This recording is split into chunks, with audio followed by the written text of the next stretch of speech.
Students, कैसे हो बेटा? तो बेटा आज हम करेंगे start unit 4 that is electromagnetic induction. Unit 4 right, electromagnetic induction. ठीक है, इलेक्ट्रोमैग्नेटिक इंडक्शन जो है वो आज हम स्टार्ट कर रहे हैं। उसमें 3 चैप्टर हैं। तो फर्स्ट चैप्टर जो है वो हम स्टार्ट कर रहे हैं डेट इज इलेक्ट्रोमैग्नेटिक इंडक्शन।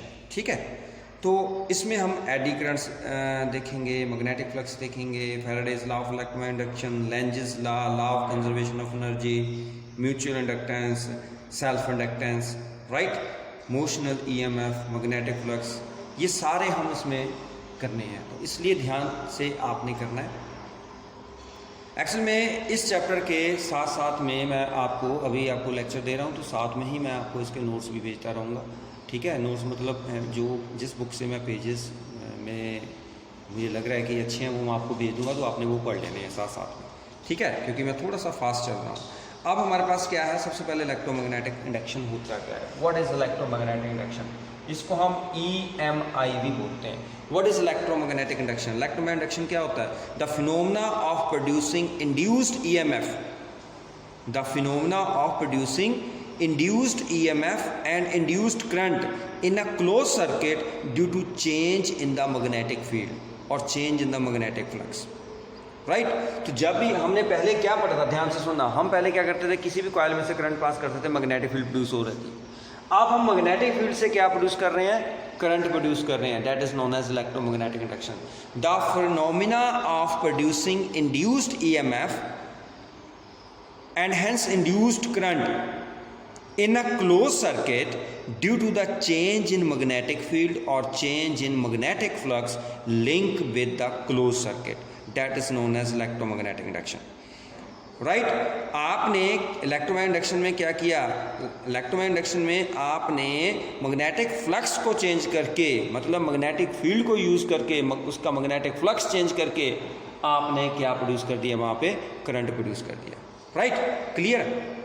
अब इसके बाद हमारे पास ये पता चल गया कि इलेक्ट्रोमैग्नेटिक इंडक्शन में हम क्या कर रहे हैं, मैग्नेटिक फील्ड से करंट प्रोड्यूस कर रहे हैं, उस करंट को हम क्या बोलते हैं? Induced current, right, clear. इसके बाद हमारे पास आ गया दैट इज मैग्नेटिक फ्लक्स होता गया। What is magnetic flux? आपने इलेक्ट्रिक फ्लक्स किया हुआ है, सेम यहां पर क्या है? Magnetic flux. Number of magnetic lines of force, number of magnetic lines of force passing through the surface. So what is magnetic flux? That is defined as the total number of magnetic lines of force passing through that surface. Total number of magnetic lines of force passing through that surface, that is known as magnetic flux. Is that clear?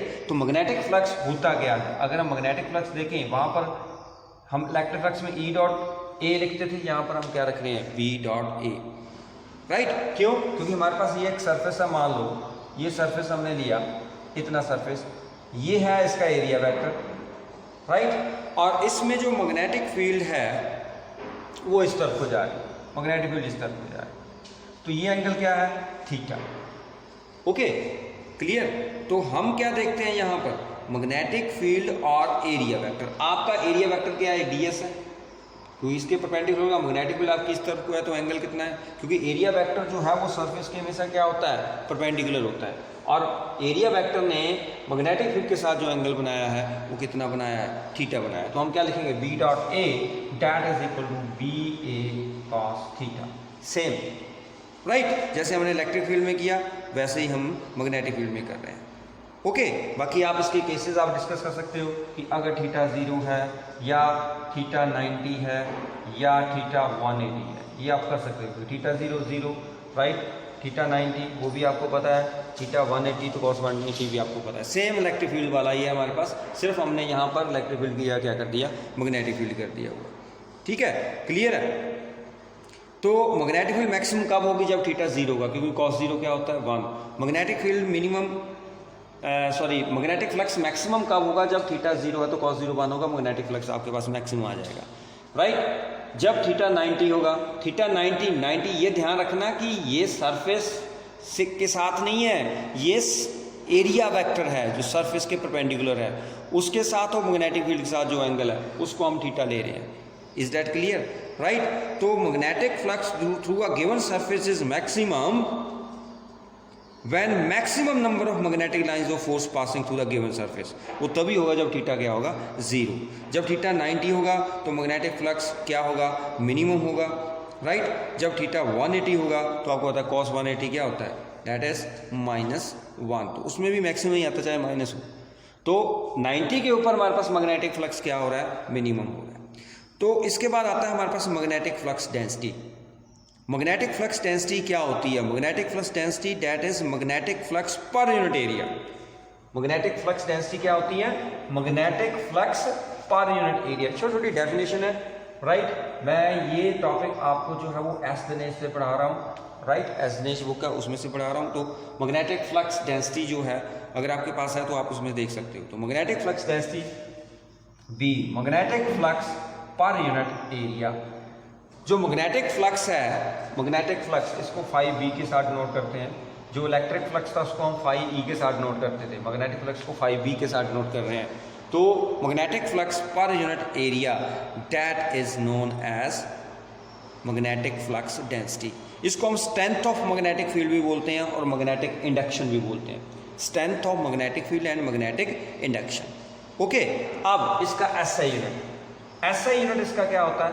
Weber, right. Magnetic flux का unit, unit of magnetic flux, unit of magnetic flux, ऐसा unit क्या होता है इसका? Weber होता है, right. तो 1 weber किसके बराबर होगा? 1 tesla into metre square. 1 weber 1 tesla into metre square, ये 1 वेबर के बराबर है, 1 tesla metre square. Similarly in CGS system, CGS system में हमारे पास इसका जो यूनिट होता है वो मैक्सवेल होता है। क्या होता है? That is Maxwell, right. CGS system में इसका यूनिट हमारे पास क्या है? That is Maxwell. तो 1 मैक्सवेल जो है ये आपने देखना है, 1 maxwell that is equal to 10⁻⁸ weber. 1 maxwell यहां पर दिखाई दे रहा है, 1 maxwell that is equal to 10⁻⁸ weber के बराबर होता है, ठीक है। 1 मैक्सवेल 10⁻⁸ वेबर के बराबर, इसको आपने याद रखना है। और जो मैग्नेटिक फ्लक्स है that is a scalar quantity. क्यों? क्योंकि ये डॉट प्रोडक्ट है मैग्नेटिक फ्लक्स, ये क्या था? B dot A. तो डॉट प्रोडक्ट हमेशा क्या होता है? स्केलर क्वांटिटी होती है। तो इसका मतलब मैग्नेटिक फ्लक्स जो है that is scalar quantity. So this is all about magnetic flux. Okay, अब आ गया हमारे पास Faraday and Henry's experiment. Faraday's and Henry's experiment, इसको भी बेटा आपने ध्यान से सुनना है। Faraday's, FARADAYS, Faraday's and Henry's experiment, right. तो फैराडेज एंड हेनरीज एक्सपेरिमेंट, इसको आपने ध्यान से सुनना। फैराडे क्या बोलता है, फैराडे ने किया क्या, राइट। बहुत सारी एग्जांपल्स है, मैं इन शॉर्ट आपको बताऊंगा कि फैराडे ने क्या किया। एक कॉइल ली, राइट, ऐसे सर्कुलर कॉइल ली, उसके साथ यहाँ पर एक गैल्वेनोमीटर लगा दिया। एक सर्कुलर कॉइल ली, उसने उसके साथ क्या लगा दिया? एक गैल्वेनोमीटर लगा दिया, राइट। क्लियर? ऐसे भी कॉइल, एक कॉइल ले लो आप, बहुत सारी कॉइल्स हैं, या हम इसको ऐसे कर सकते हैं, ये हमारे पास कॉइल्स हैं, राइट। ये यहाँ तक उसने गैल्वेनोमीटर, ठीक है,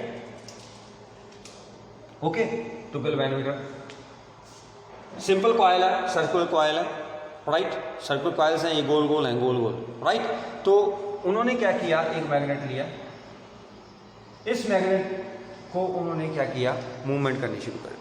पहले मैग्नेट को इसके पास लेके आए, जैसे ही पास लेके आए गैल्वेनोमीटर ने डिफ्लेक्शन दी। सपोज करो गैल्वेनोमीटर ने इस तरफ को डिफ्लेक्शन दी, जैसे ही वो दूर लेके गए डिफ्लेक्शन इस तरफ को।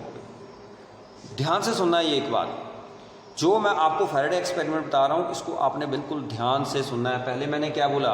पहले मैंने क्या बोला कि अगर हमारे पास ये मैग्नेट इस तरफ को आ रहा है, आप कॉइल की तरफ कर रहे हो, राइट, तो गैल्वेनोमीटर डिफ्लेक्शन दे रहा है, चाहे इस तरफ को दे रहा है चाहे इस तरफ को दे रहा है, दोनों में से एक तरफ को दे रहा है।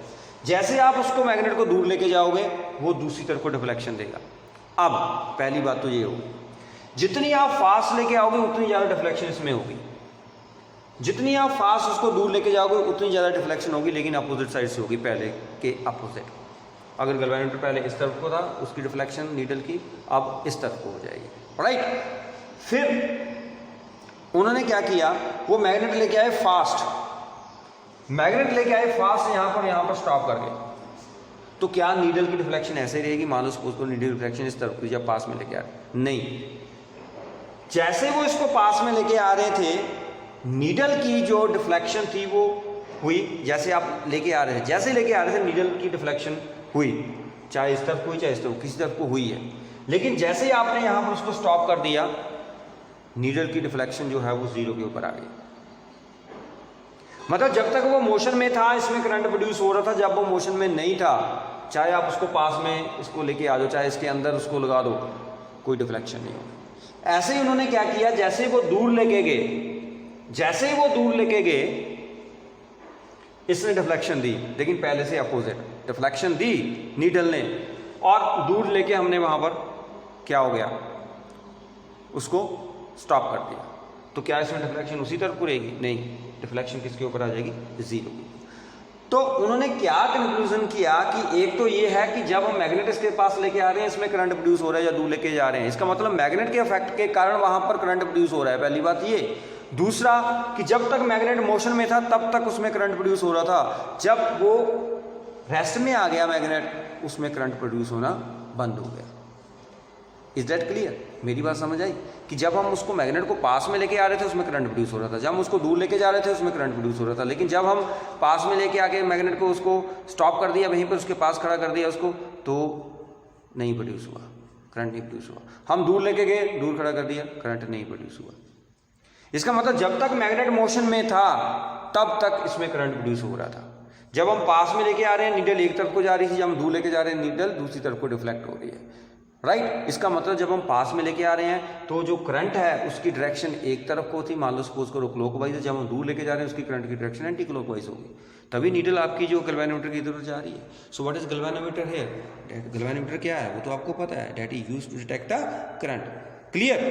तो उन्होंने ऐसे ही उन्होंने मोशन में किया।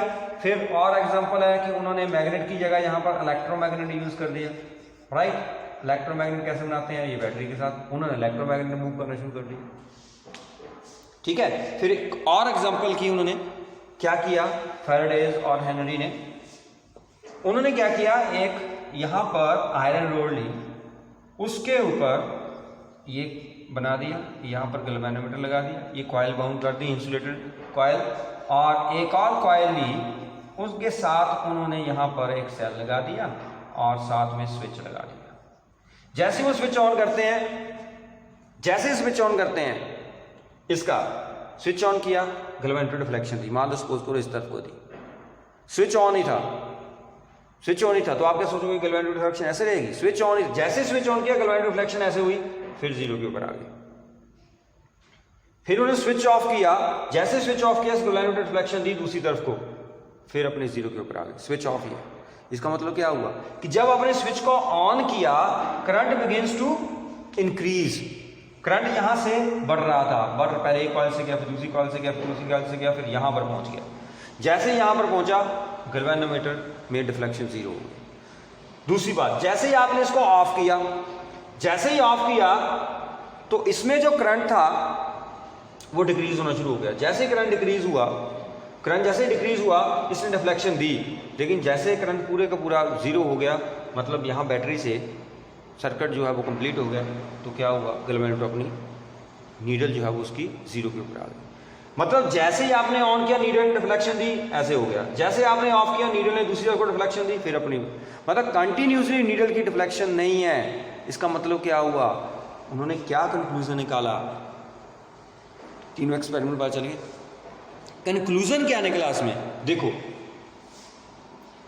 जब आप इस कॉइल के पास मैग्नेट लेके आ रहे थे, ध्यान से सुना, जब इस कॉइल के पास आप मैग्नेट लेके आ रहे थे तो इसकी जो मैग्नेटिक लाइंस ऑफ फोर्स थी, आपको पता है मैग्नेटिक लाइंस ऑफ फोर्स क्या हो रही है, नॉर्थ से निकल रही है, साउथ में एंटर कर रही है, ऐसे ही है। नॉर्थ से निकल रही हैं, साउथ में क्या कर रही हैं, एंटर कर रही हैं, राइट। तो जैसे ही मैग्नेट आप इसके पास लेके आ रहे हो, इसमें मैग्नेटिक फील्ड लाइंस क्या कर रही हैं, एंटर कर रही हैं। मैग्नेटिक फील्ड लाइंस एंटर कर रही है तो इसका मतलब इसका मैग्नेटिक फ्लक्स क्या हो रहा है, चेंज हो रहा है, क्योंकि मैग्नेटिक फील्ड लाइंस बढ़ेगी या कम होगी। अगर इसमें मैग्नेटिक फील्ड लाइंस बढ़ रही हैं, इसका मतलब इसका मैग्नेटिक फ्लक्स चेंज हो रहा है। मैग्नेटिक फ्लक्स चेंज होने से यहाँ पर इंड्यूस्ड ईएमएफ प्रोड्यूस हो रही है। इंड्यूस्ड ईएमएफ प्रोड्यूस हो रही है तो इंड्यूस्ड करंट प्रोड्यूस हो रहा है।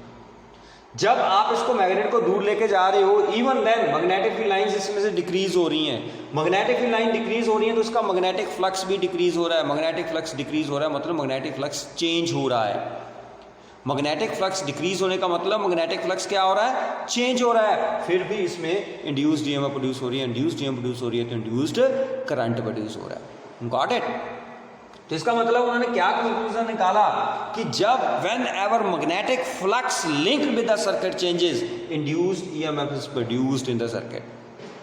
पहली बात तो ये आई कि व्हेन एवर मैग्नेटिक फ्लक्स, देखो चाहे आप उसको पास में लेके जाओ चाहे दूर लेके जाओ, पहले मैग्नेटिक फ्लक्स इंक्रीज होगा, दूसरी बार मैग्नेटिक फ्लक्स डिक्रीज होगा। लेकिन मैंने ये नहीं बोला इंक्रीज डिक्रीज, मैंने बोला change in magnetic flux. Magnetic flux चाहे इंक्रीज हो रहा है चाहे डिक्रीज हो रहा है, मैग्नेटिक फ्लक्स चेंज हो रहा है। तो जब मैग्नेटिक फ्लक्स चेंज होगा तो इंड्यूस्ड ईएमएफ प्रोड्यूस होगी। जब इंड्यूस्ड ईएमएफ प्रोड्यूस होगी तो इंड्यूस्ड करंट प्रोड्यूस होगा। Got it, right. तो पहला तो ये हमें पॉइंट पता चल गया। दूसरा उसने क्या बोला कि जैसे ही मैग्नेट वो पास में लेके आ रहे थे, इसमें करंट प्रोड्यूस हो रहा था, मतलब मैग्नेटिक फ्लक्स चेंज हो रहा था। जैसे उन्होंने मैग्नेट यहां पर स्टेबल कर दिया, मान लो मैग्नेट यहां पर उन्होंने स्टेबल कर दिया, खड़ा कर दिया वहां पर जाके, ऐसे उसको हिलाया नहीं, एज इट इज वहां पर रख दिया, तो क्या होगा, मैग्नेटिक फील्ड लाइंस इसमें से पास कर रही हैं सारी की सारी। क्या बोला कि जैसे ही आप मैग्नेट को उसके पास में लेके आ रहे थे, जैसे आप उसको पास में लेके आ रहे थे, इसमें मैग्नेटिक फ्लक्स चेंज हो रहा था। तो इस मैग्नेटिक फ्लक्स चेंज होता है तो इंड्यूस्ड ईएमएफ प्रोड्यूस हो रही थी। इंड्यूस्ड ईएमएफ प्रोड्यूस हो रही है तो इंड्यूस्ड करंट प्रोड्यूस हो रहा है। लेकिन जब आपने मैग्नेट को पास में लेके आके उसको वहीं पर स्टिल कर दिया, मोशन नहीं किया, राइट, रिलेटिव मोशन नहीं हुआ, आपने वहां पर उसको एज इट इज रख दिया उसके पास आके, तो क्या हुआ, तो उसमें मैग्नेटिक फील्ड लाइंस तो पास कर रही हैं बट उसका मैग्नेटिक फ्लक्स चेंज नहीं हो रहा। मैग्नेटिक फ्लक्स है बट चेंज नहीं हो रहा है, इसलिए गैल्वेनिक में कोई डिफ्लेक्शन नहीं है। अब जैसे आप दूर लेके जा रहे हो इसको, तो मैग्नेटिक फील्ड लाइंस इसमें से डिक्रीज हो रही है, मतलब मैग्नेटिक फ्लक्स चेंज हो रहा है। मैग्नेटिक फ्लक्स चेंज हो रहा है तो यहाँ पर इंड्यूस्ड ईएमएफ प्रोड्यूस हो रही है। लेकिन जैसे आपने दूर जाके इसको स्टेल कर दिया तो क्या होगा, मैग्नेटिक फ्लक्स चेंज होना बंद हो गया। मैग्नेटिक फील्ड लाइंस चाहे उसमें जीरो होगी लेकिन मैग्नेटिक फ्लक्स चेंज होना ही बंद हो गया। जब मैग्नेटिक फ्लक्स चेंज होना बंद हो गया तो उसमें हमारे पास इंड्यूस्ड ईएमएफ प्रोड्यूस नहीं हुई। तो सेकंड कंडीशन क्या थी कि उन्होंने क्या बोला कि जब तक मैग्नेटिक फ्लक्स चेंज होता रहेगा तब तक इंड्यूस्ड ईएमएफ प्रोड्यूस होती रहेगी। जब मैग्नेटिक फ्लक्स चेंज होना बंद हो जाएगा इंड्यूस्ड ईएमएफ प्रोड्यूस नहीं होगी। क्योंकि जब हम मैग्नेट उसके पास लेके जा रहे हो तो सारी की सारी मैग्नेटिक लाइंस उसमें से पास कर रही हैं, लेकिन वो चेंज थोड़ा हो रहा है मैग्नेटिक फ्लक्स, वो तो उसमें से सारी पास कर रही हैं। उसका मैग्नेटिक फ्लक्स बढ़ गया लेकिन चेंज नहीं हुआ। चेंज कब होगा, जब आप उसको पास में लेके आ रहे हो। पहले मैग्नेटिक फ्लक्स कम था, फिर ज़्यादा हुआ, फिर ज़्यादा हुआ, फिर ज़्यादा हुआ, तो चेंज हो रहा है। तो मैग्नेटिक फ्लक्स चेंज हुआ तो इंड्यूस्ड ईएमएफ प्रोड्यूस हो रही। जितनी फास्ट मैग्नेटिक फ्लक्स चेंज होगा, rate of change of magnetic flux, अब ध्यान से सुना, मैंने बोला कि जब वो फास्ट लेके आ रहा था तो नीडल की रिफ्लेक्शन बिल्कुल ज़्यादा हुई। फास्ट दूर लेके जाए तो नीडल की रिफ्लेक्शन भी क्या हुई, ज़्यादा हुई। क्यों, क्योंकि उसमें जो rate of change of magnetic flux है वो ज़्यादा था। जितना ज़्यादा rate of change of magnetic flux होगा उतनी ही उसमें ज़्यादा इंड्यूस्ड ईएमएफ प्रोड्यूस होगी, उतना ही उसमें क्या होगा, ज़्यादा करंट प्रोड्यूस होगा। Is that clear? तो ये बात आपको समझ आ गई, राइट, क्लियर है? तो मैंने आपको फैराडे और हेनरी एक्सपेरिमेंट मैंने आपको पूरा बता दिया। अब इसमें भी मैंने बताया कि जैसे आप स्विच को ऑन करते हो तो क्या हो रहा है, when the strength of magnetic field, देखो जैसे इसमें से करंट जाएगा मैग्नेटिक फील्ड इसमें प्रोड्यूस होगी, इसमें मैग्नेटिक फील्ड प्रोड्यूस होगी, फिर इसमें प्रोड्यूस होगी। मतलब जब करंट यहाँ से जा रहा था इसमें मैग्नेटिक फील्ड प्रोड्यूस हो रही थी, मैग्नेटिक फील्ड लाइन निकल रही, फिर आगे गया, फिर उसमें भी मैग्नेटिक फील्ड प्रोड्यूस हो रही है, मैग्नेटिक फील्ड लाइन्स बढ़ गई, फिर इसमें जा रही है, फिर मैग्नेटिक फील्ड लाइंस बढ़ रही हैं। जैसे मैग्नेटिक फील्ड लाइंस बढ़ रही हैं इसका मैग्नेटिक फ्लक्स चेंज हो रहा है, मैग्नेटिक फ्लक्स चेंज हो रहा है तो उसमें इंड्यूस्ड ईएमएफ प्रोड्यूस हो रही है। और जैसे ही सर्किट कंप्लीट हुआ, मैग्नेटिक फ्लक्स जो मैग्नेटिक फील्ड लाइंस थी वो कांस्टेंट हो गई, क्योंकि करंट तो यहाँ पर पहुंच गया, पहले एक में गया, फिर दूसरे में गया, फिर तीसरे में गया, अब तीनों में से जा रहा है कंटिन्यूसली, तो इसका मतलब इसका मैग्नेटिक फ्लक्स अब चेंज नहीं होगा, तो नीडल जो है गैल्वेनोमीटर की जीरो के ऊपर आ जाएगी। जैसे आप इसको ऑफ करते हो तो क्या होगा, पहले एक में से कम होगा, मैग्नेटिक फील्ड लाइंस कम, दूसरे में से भी कम होगा और मैग्नेटिक फील्ड लाइंस कम हो जाएंगी, तीसरे में से भी कम होगा और मैग्नेटिक फील्ड लाइंस कम हो जाएंगी। तो जितनी कम होने की कम होगी तो क्या होगा, गैल्वेनिक डिफ्लेक्शन आ जाएगी, क्योंकि मैग्नेटिक फ्लक्स चेंज हो। जैसे ही टोटली बंद ही हो गया सारा सर्किट तो क्या होगा, करंट पहले एकदम से थोड़ा डिक्रीज होगा, वो डिक्रीज होगा, राइट। तो उसके लिए तो टाइम लगेगा, उसको टाइम लगा, हमें तो लगता है कि हमने स्विच ऑफ किया एकदम से लाइट चलेगी, लेकिन उसमें भी एक टाइम है, उतने टाइम में यहाँ पर क्या हो जाती है, मैग्नेटिक फील्ड प्रोड्यूस हो जाती है। और जैसे ही आपने उसको ऑफ रखा, मैग्नेटिक फ्लक्स चेंज होना बंद हो गया, तो गैल्वेनोमीटर डिफ्लेक्शन भी क्या होगी, बंद होगी। इज दैट क्लियर, समझ आ गई। अब उसके बाद क्या बोल रहा हूं मैं कि फैराडे ने फिर अब हमें लॉज दिए, Faraday laws of electromagnetic induction, इसको भी आपने ध्यान से सुना है। अब फैराडे और हेनरी एक्सपेरिमेंट से उन्होंने क्या किया, फैराडेज ने लॉज देने शुरू कर दिए। तो फैराडेज लॉ, फैराडेज लॉज, तो फैराडे का फर्स्ट लॉ क्या है, write down, whenever magnetic flux linked with the circuit changes, first law, whenever magnetic flux linked with the circuit changes, an induced EMF is produced in it। पता है ना कि जब तक मैग्नेटिक फ्लक्स चेंज होता रहे, देखो पूरे इलेक्ट्रोमैग्नेटिक इंडक्शन में तीन चीजें याद रखनी पड़ेंगी आपको, Faraday first law, Faraday second law, एक लेंजेस लॉ, दोनों मैं आपको बताऊंगा, राइट। तो Faraday first law, Faraday first law हमें क्या बोल रहा है कि whenever magnetic flux link with the circuit changes, induced EMF is produced in the circuit, right, and this induced EMF last as long as change in magnetic flux continues. जब तक आपका magnetic flux जो है वो change होता रहेगा तब तक इंड्यूस्ड ईएमएफ प्रोड्यूस होगी, अदरवाइज इंड्यूस्ड ईएमएफ प्रोड्यूस नहीं होगी, राइट। तो मैं क्या बोल रहा था आपको, Faraday first law of electromagnetic induction बोल रहा था। मैं क्या बोल रहा था कि when ever magnetic flux link with the circuit changes and induced EMF is produced in the circuit, right. Simple आप ये बोल सकते हो कि when ever magnetic flux link with a conductor changes and EMF is induced in it, and this induced EMF last so long as the change in magnetic flux continues, right. ये induced EMF तब तक रहेगी जब तक magnet change in magnetic flux क्या रहेगा, continue रहेगा, मतलब कंटिन्यूसली वहां पर मैग्नेटिक फ्लक्स चेंज होता रहेगा, अदरवाइज इंड्यूस्ड ईएमएफ प्रोड्यूस नहीं होगी। So when ever magnetic flux link with the circuit changes and EMF is induced in it, and this induced EMF last so long as the change in magnetic flux continues। Clear, ये Faraday का first law है। I am repeating it again, write down, when ever magnetic flux linked with the circuit changes and EMF is induced in it, and this induced EMF lasts so long as the change in magnetic flux continues। I am repeating it again, whenever magnetic flux linked with the circuit changes and EMF is induced in it, and this induced EMF lasts so long as change in magnetic flux continues, right, clear। This is the Faraday first law। फिर मैं बोल रहा हूं Faraday second law। अब second law क्या बोल रहा है, फैराडे सेकंड लॉ, ध्यान से सुनना। फैराडे सेकंड लॉ क्या बोल रहा है कि जो मैग्नीट्यूड है इंड्यूस्ड ईएमएफ का, दैट इज, जो इंड्यूस्ड ईएमएफ का मैग्नीट्यूड है, the magnitude of the induced EMF को मैसेज नोट करते हैं ऐसे, the magnitude of induced EMF is directly proportional to rate of change of magnetic flux link with the conductor. जो magnitude है induced EMF का, that is directly proportional to rate of change of magnetic flux link with the circuit. अगर पहले magnetic flux φ1 था, बाद में φ2 हुआ, पहले टाइम t1 था, बाद में टाइम t2 है, तो change in magnetic flux over change in time. So this is the Faraday second law.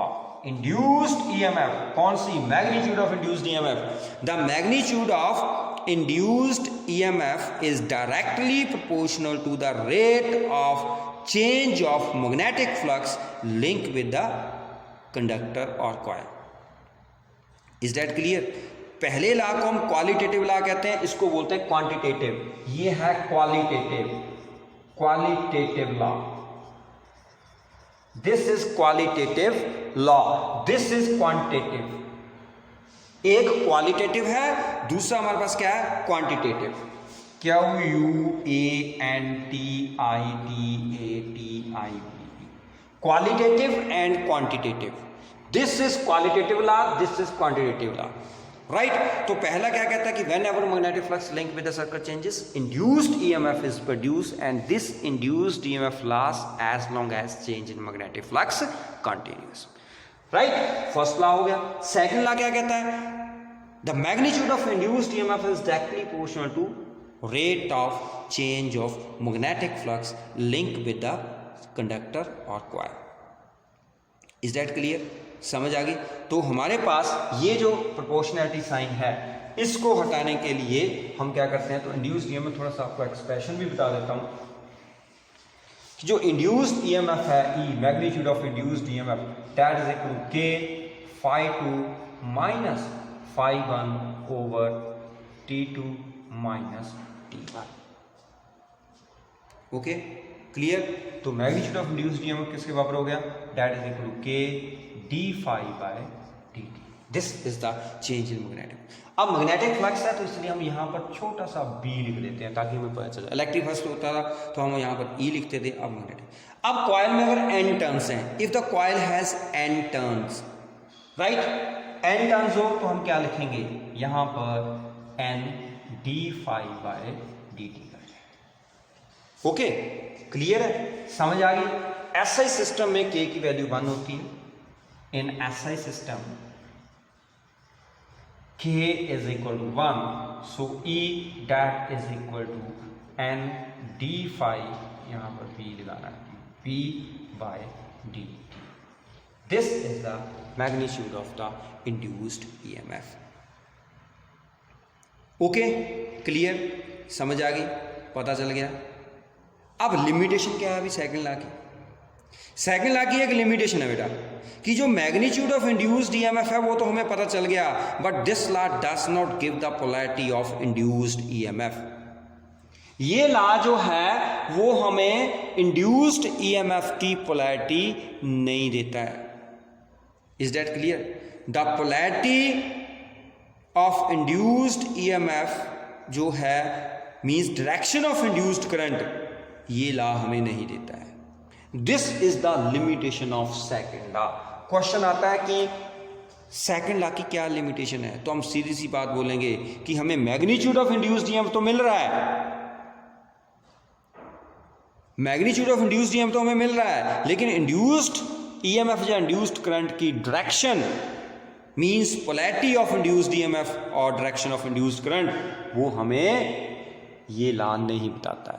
हमें सिर्फ मैग्नीट्यूड बताता है कि इतनी ईएमएफ है, लेकिन ईएमएफ की डायरेक्शन क्या है, इंड्यूस्ड करंट की डायरेक्शन क्या है, वो लॉ हमें ये नहीं देता। सो this is the limitation of second law of electromagnetic induction. Okay, उसके बाद आ गया हमारे पास बेटा Lenz law, right? Lenz law क्या बोलता है? लेंस लॉ, लेंस लॉ हमें क्या बोल रहा है? लेंस लॉ क्या कहता है कि जो पोलैरिटी है इंड्यूस्ड ईएमएफ की, that is such that it oppose the cause which produces it. ध्यान से सुनना, लेंस लॉ को समझने के लिए थोड़ा सा कंसंट्रेट करना है आपको। मान लो ये नॉर्थ पोल है, ये साउथ पोल है मैग्नेट, आप इस मैग्नेट को इस तरफ को लेके आ रहे हो। So magnitude of induced EMF तो हमें पता चल रहा है, पोलैरिटी हमें पता नहीं चल रही थी सेकंड लॉ में, लेकिन लेंज़ लॉ क्या कहता है कि जो पोलैरिटी है, the polarity of induced EMF that is such that it opposes the cause which produces it. The polarity of induced EMF is such that it opposes the cause which produces it. मतलब अगर north pole इसके पास आ रहा है तो इसमें EMF produce हो रही है, बट EMF इस ढंग से प्रोड्यूस होगी कि उस EMF ने यहां पर नॉर्थ पोल प्रोड्यूस करना है और इसको अपोज करना है। मतलब इसमें जो EMF का कॉज है जो उसी को खा रही है। इसमें EMF क्यों प्रोड्यूस हो रही है?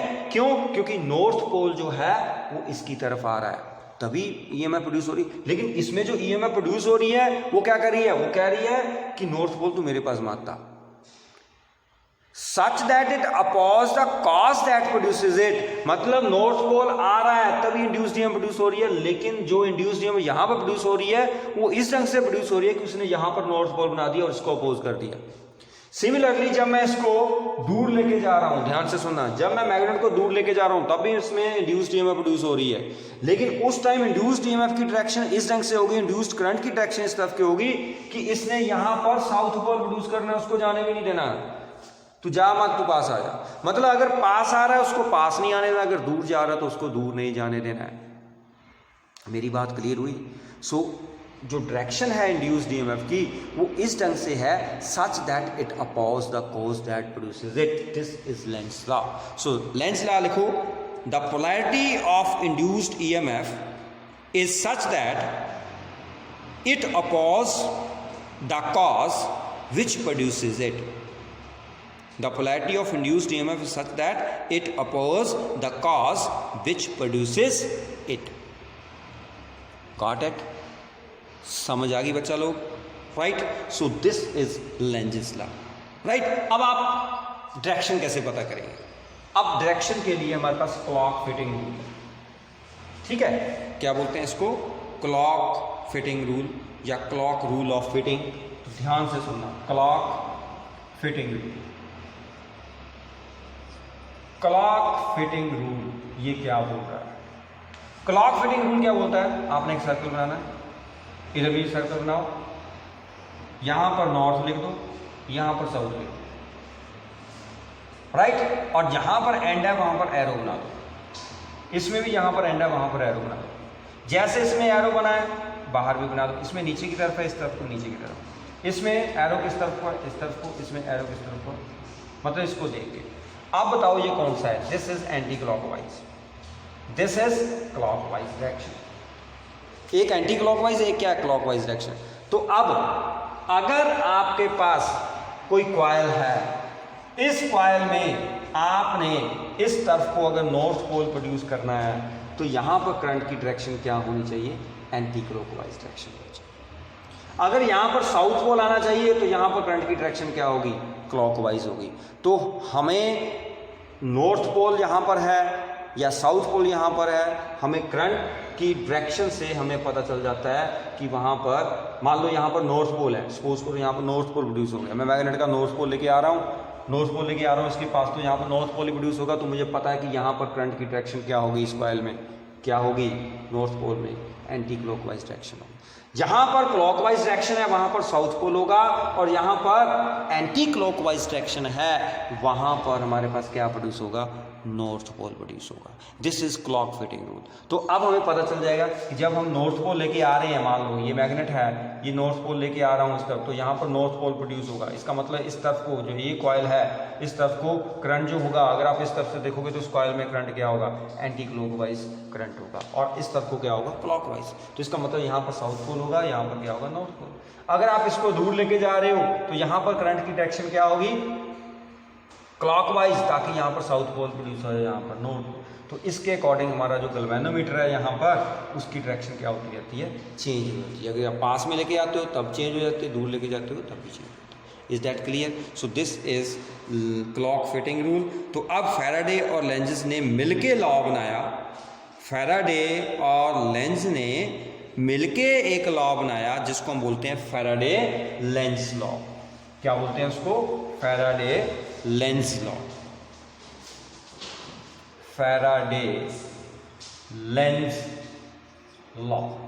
तो फैराडे लेंज लॉ हमारे पास क्या बोलता है कि जो इंड्यूस्ड ईएमएफ है that is equal to d∅dt, साथ में n लगा दिया, ये उसने नेगेटिव साइन लगा दिया। नेगेटिव साइन का यहाँ पर क्या मतलब है, n क्या है, number of turns, negative sign का मतलब क्या है, पता चल गया ना कि direction of induced EMF is such that it oppose the cause that produces it, उसलिए हमने क्या बताया कि यहाँ पर नेगेटिव आ गया कि इंड्यूस्ड ईएमएफ की डायरेक्शन जो होगी वो जो फ्लक्स को प्रोड्यूस कर रहा है उसके क्या होगी, अपोजिट होगी। मतलब the direction of induced EMF is such that it oppose the cause that produces it. तो फैराडे लेंज लॉ जो हमारे पास सेकंड लॉ था फैराडे का, उसको हमने फिर क्या कर दिया, उसकी लिमिटेशन थी, उस लिमिटेशन को कैसे रिमूव किया, हमने यहाँ से मैग्नीट्यूड हटा दिया और यहाँ पर क्या लगा दिया, नेगेटिव साइन लगा दिया। Is that clear? n is the number of turns, जितनी नंबर ऑफ टर्न्स हैं, d∅dt rate of change of magnetic flux है, e क्या है, that is the induced EMF produced in the circuit. Is that clear? Right. तो आज lecture थोड़ा सा बड़ा हो गया क्योंकि मैंने 3 पार्ट्स में बनाया, पहले फ़ोन आ गया, फिर बच्चे आ गए, फिर कोई और आ गए पेरेंट्स मिलने, तो इसलिए मैं 3 पार्ट्स में आपको डिवाइड करके बना रहा हूँ। तो पता नहीं चला कितने का बना है ये, तो जब मैं कंबाइन करूँगा तो ही पता चलेगा। तो बाकी पोर्शन बेटा जो है 2 दिन लगेंगे फर्स्ट चैप्टर, मतलब इस वीक हमने इलेक्ट्रोमैग्नेटिक इंडक्शन जो है वो ख़त्म कर देना। ओके देन, गुड बाय बेटा, हैव अ नाइस डे।